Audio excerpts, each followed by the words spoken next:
Habemus Papam, yani tumempata papa mpya, ni Robert Francis Prevost kutoka nchini Marekani.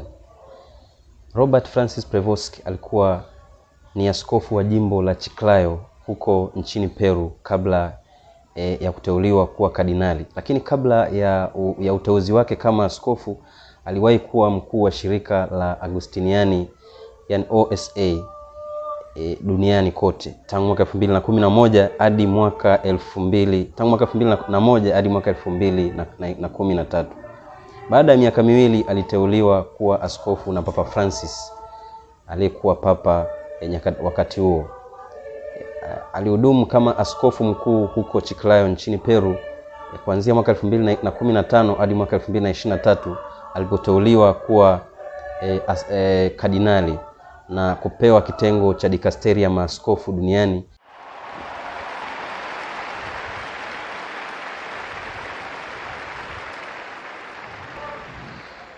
Katika mchakato mzima wa uteuzi wa papa kuna mambo kadha wa kadha ambayo yanapitiwa ili kumpata papa.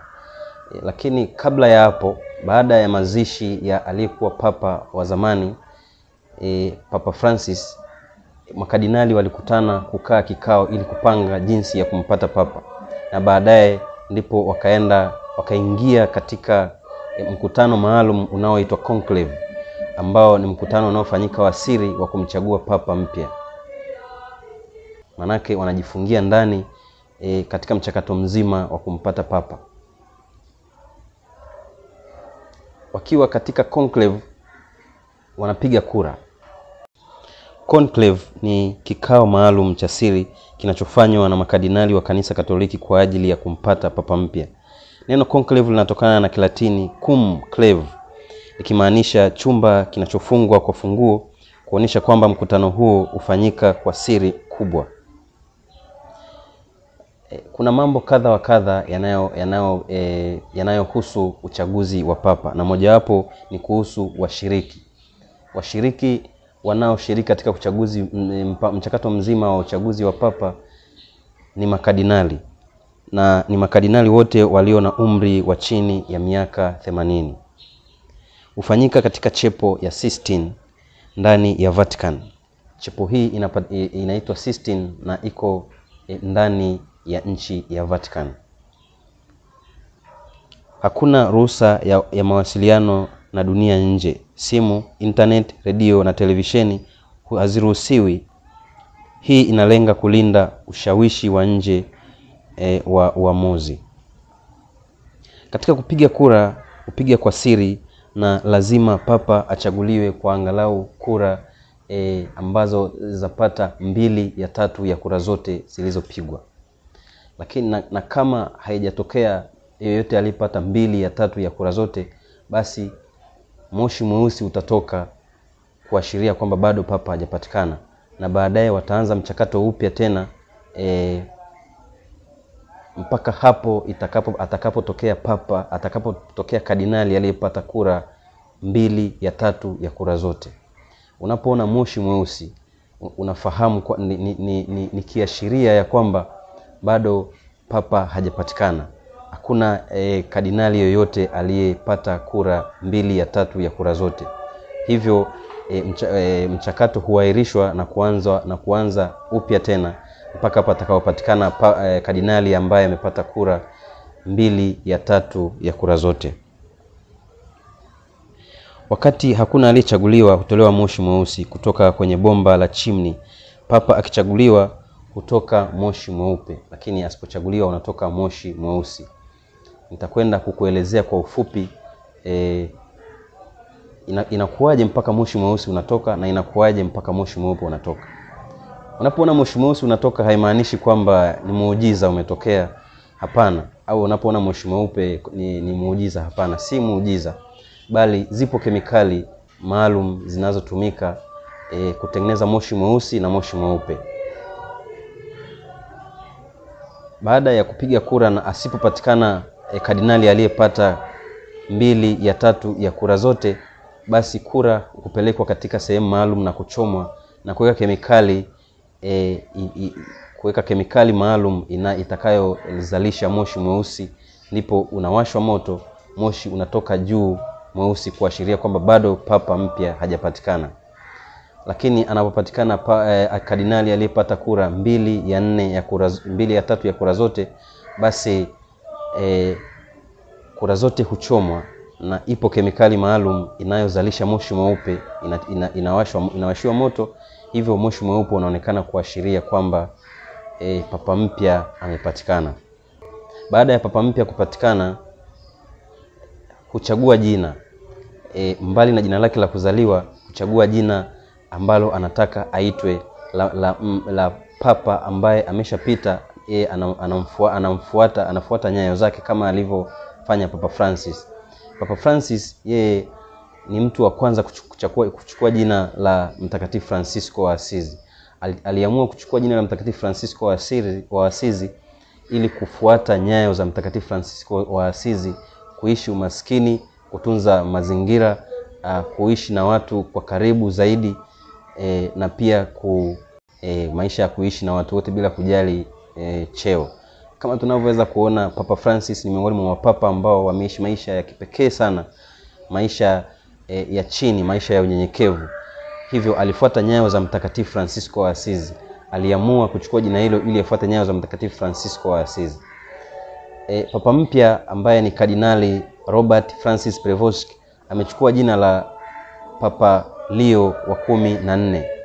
Unaposikia kwamba Papa Leo wa 14 unaweza kujiuliza ni kwa nini. Lakini inamaanisha kwamba wako mapapa 13 ambao wameshachukua jina la Leo. Kwa hiyo yeye amekuwa ni wa 14 kuchukua jina hilo. Na miongoni mwa mapapa hao wako baadhi ambao walitangazwa watakatifu. Kwa hiyo unaposikia Papa Francis, hakuitwa Francis wa kwanza au wa pili, kwa sababu yeye alikuwa ni mtu pekee aliyechukua jina la Mtakatifu Francisco. Kwa hiyo kama akija papa mwingine akachukua jina la Francis, basi atakuwa Francis wa pili. Akiondoka akaja mwingine akachukua jina la Francis, ataitwa Francis wa tatu, na ndivyo inavyokuwa. Baada ya kardinali kupata kura 2 ya 4 ya 3 ya kura zote, anaambiwa kama yuko tayari kuchukua jukumu hilo, na anapokubali basi anaambiwa achague jina la papa au jina ambalo litatumika katika utume wake. Baada ya hapo tangazo rasmi hutolewa na kiongozi wa makardinali ambalo hutolewa kwa dunia. Yapo maneno maalum ambayo husemwa, ambayo ni desturi ambayo imefuata tangu zaidi ya miaka 1000, na maneno haya ni ya Kilatini yanayosema Annuncio vobis gaudium magnum habemus papam, yani habari njema, tumempata papa. Eminentissimum ac reverentissimum dominum Robert Francis Sante Romane Ecclesiae Cardinalem Prevost, qui sibi nomen imposuit Leo the 14. Hii inamaanisha kwamba maneno haya eminentissimum ac reverentissimum dominum, manake ni mheshimiwa sana Bwana, anatajwa jina lake, majina yake ya kwanza. Maneno yanayofuata ni Sante Romane Ecclesiae Cardinalem, manake kardinali wa kanisa takatifu la Roma. Ndipo wanataja jina lake la mwisho, Kardinali Prevost. Na maneno yanayofuata ni quis sibi nomen imposuit, yani jina alilochagua kulitumia katika uongozi wake, ndipo linapotajwa, na ndipo lilipotajwa jina Leo wa 14. Baada ya tangazo hilo, basi eneo lile la balcony huandaliwa, ndipo papa mpya anatoka kwa mara ya kwanza na kuwasalimia watu. Baada ya kusalimia watu, anatoa hotuba yake fupi ya kwanza kama papa, na baada ya hapo basi anatoa baraka ya kwanza kwa dunia nzima kama papa mpya.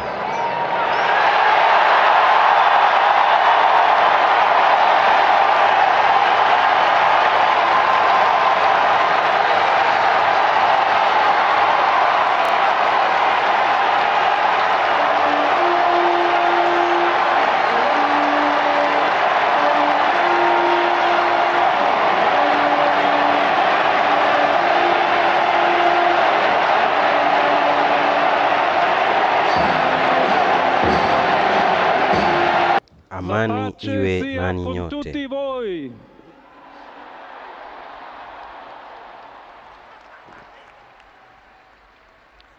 Fratelli, sorelle, Ndugu wapendwa,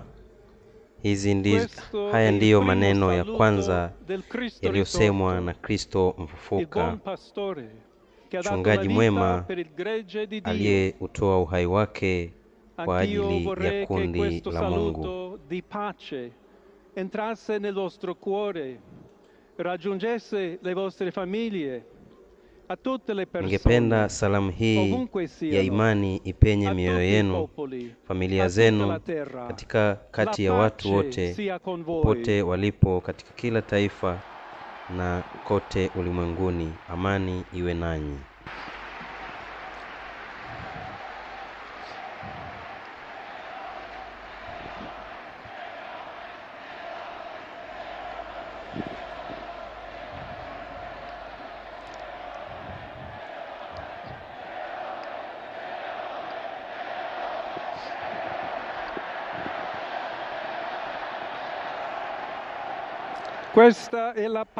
Ni amani ya Kristo mfufuka, amani isiyo na silaha na inayotuliza, yenye unyenyekevu na uvumilivu, amani inayotoka kwa Mungu, Mungu anayempenda kila mmoja wetu bila masharti.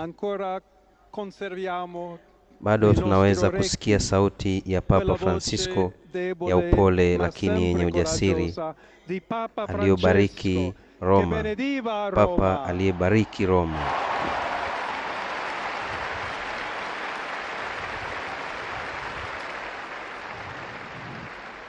Il Papa che benediva Roma, na akaibariki na akatoa baraka yake kwa ulimwengu wote, ulimwengu mzima katika asubuhi ya Pasaka. Consentitemi di dar seguito a quella stessa benedizione. Niruhusuni nitoe baraka hiyo hiyo.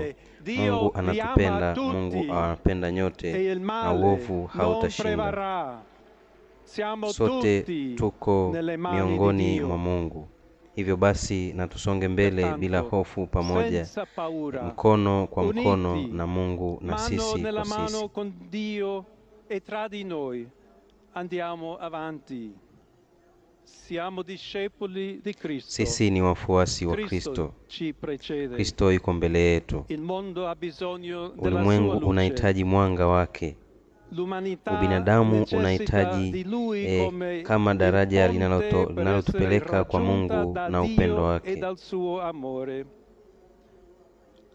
Tusaidiane sote kujenga madaraja kupitia mazungumzo na kukutana, kujumuika kama watu wamoja daima katika amani. Asante sana Baba Mtakatifu Francisco. Grazie a Papa Francesco.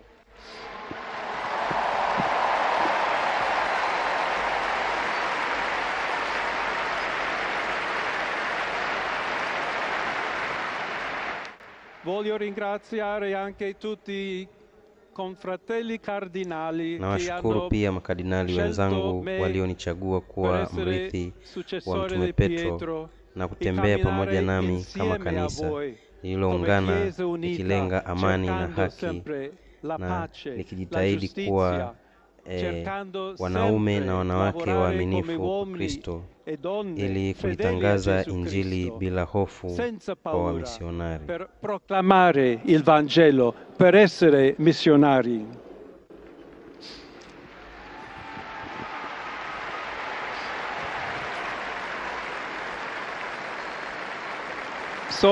Mimi ni mtawa wa Mtakatifu Agustino,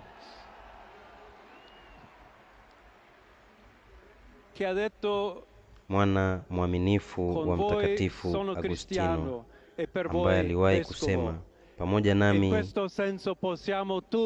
nanyi mimi ni Kristo, na kwa ajili yenu mimi ni askofu. Kwa maana hiyo sote tunaweza kusafiri pamoja kuelekea kwenye makao ya milele ambayo Mungu ametuandalia. Salamu maalum kwa kanisa la Roma. Pamoja tunapaswa kutafuta njia ya kuwa kanisa la kimisionari.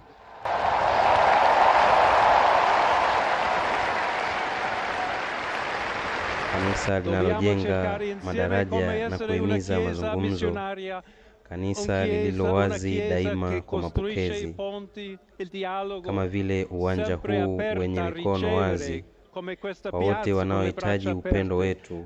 Upendo wetu u tayari wetu na kusikiliza kwa upendo wetu. Il dialogo, l'amore.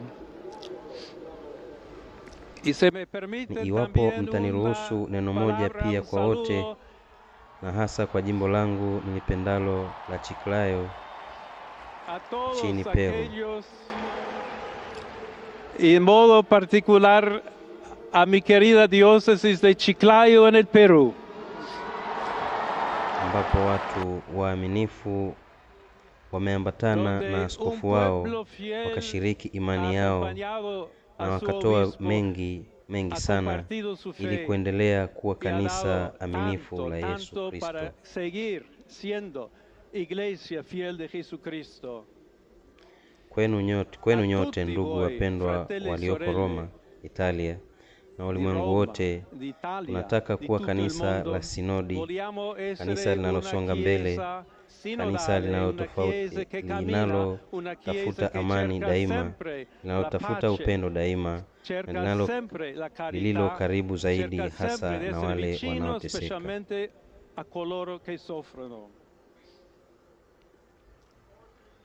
Leo ni siku ya sala ya maombi kwa Bikira Maria wa Pompei. Il giorno della supplica alla Madonna di Pompei. Nostra Madre Maria vuole, mama yetu Maria siku zote anatamani kutembea kando yetu, kukaa karibu nasi na kutusaidia kwa maombezi yake na kwa upendo wake. Kwa hiyo ningependa tusali pamoja nanyi, tusali pamoja kwa ajili ya utume huu mpya, kwa ajili ya kanisa lote, kwa ajili ya amani ulimwenguni, na tumuombe Maria mama yetu atupatie neema hii maalum. Salamu Maria, umejaa neema, Bwana yu nawe, umebarikiwa kuliko wanawake wote, na Yesu mzao wa tumbo lako amebarikiwa. Maria mtakatifu, mama wa Mungu, utuombee sisi wakosefu, sasa na saa ya kufa kwetu. Amina.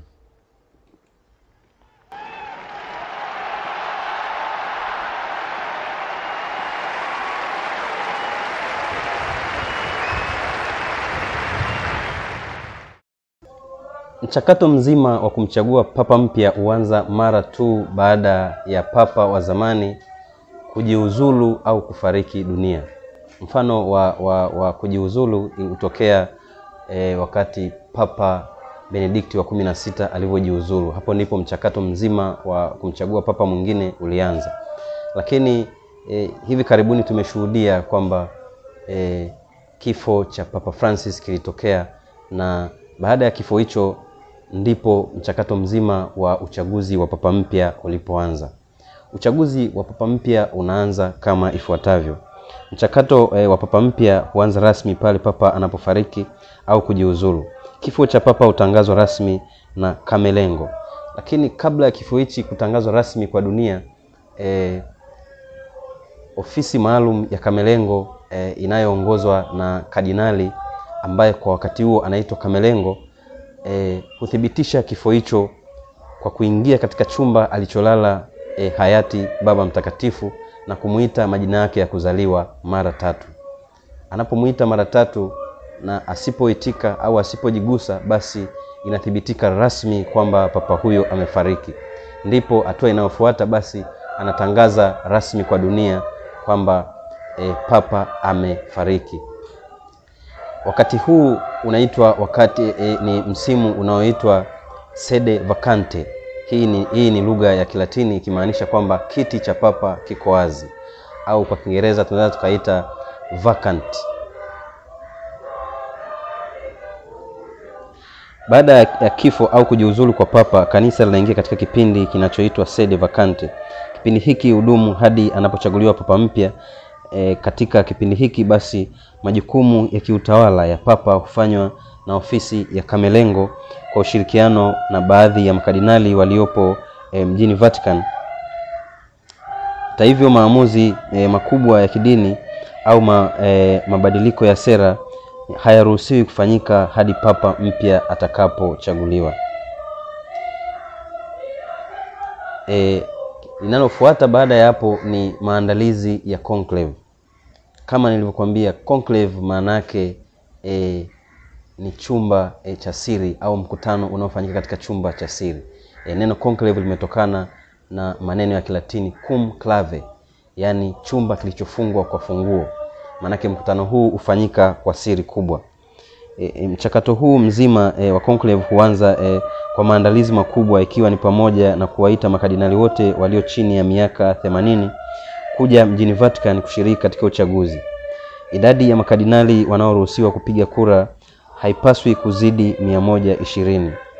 Makardinali hufikia katika maamuzi maalum yanayojulikana kama Domus Sanctae Mater ndani ya mji wa Vatican. Chumba maalum cha kupigia kura huandaliwa katika Sistine Chapel na usalama huimarishwa kuhakikisha kuwa hakuna mawasiliano ya nje. Na katika chumba hicho basi simu haziruhusiwi, wala waandishi wa habari, wala redio, wala chombo chochote kinachoweza kuunganisha makardinali walio katika Sistine Chapel na dunia ya nje. Njia pekee ya kuwasiliana na dunia ya nje kwa taarifu kwamba hajapatikana papa au amepatikana ni moshi mweupe unaotoka juu kuashiria kwamba papa amepatikana, au moshi mweusi unaoashiria kwamba bado hajapatikana papa. Na swala hili la kupatikana au kutokupatikana kwa papa ni kutokana na vigezo na masharti kutokidhi pale wanapopiga kura. Na moja ya vigezo na masharti ni kwamba kardinali ambaye atashinda kuwa papa anatakiwa apate 2/4 ya kura zote zilizopigwa. Hivyo kama hakuna aliyepata kura 2/4 ya kura zote, basi moshi mweusi utoka na uchaguzi huahirishwa mpaka kipindi cha pili kinachofuata, ndipo mchakato mzima unapoanza. Katika siku za karibuni tumeshuhudia moshi umetoka mara 2, na mara ya 3 basi ndipo moshi mweupe ulivyotoka. Hiyo haimaanishi kwamba ndivyo inavyotakiwa kuwa, kwa sababu wakati mwingine inatokea moshi mweusi unatoka zaidi ya mara 3 na baadaye moshi mweupe utoka. Hii ilitokea kwa sababu mara ya kwanza hakupatikana, ya pili hakupatikana, na ya 3 alipatikana kardinali aliyepata 2/3 ya kura zote, ambaye ni Robert Francis Prevost kutoka nchini Marekani. Basi mara baada ya papa mpya kutoa hotuba yake fupi na kutoa baraka kwa dunia, basi mchakato mzima ufungwa, na siku inayofuata basi anafanya misa maalum ya kwanza kama papa mtakatifu. Mchakato huu mzima wa kumpata papa ni tofauti kidogo na tunapompata askofu au padri. Tunapompata padri huwa anakula kiapo, anapakwa mafuta na anapewa majukumu rasmi kama padri. Lakini pia askofu upakwa mafuta na ukabidhiwa majukumu maalum kama askofu. Lakini papa ni tofauti kidogo. Punde anapochaguliwa basi anakuwa rasmi papa bila kufuata hatua mbalimbali, ikiwemo labda kuapishwa au kupakwa mafuta na kadhalika. Hii ni kwa sababu upapa ni cheo cha juu zaidi, na hakuna mtu yeyote ambaye anaweza kuchukua jukumu la kumwapisha au kumpaka mafuta na kadhalika.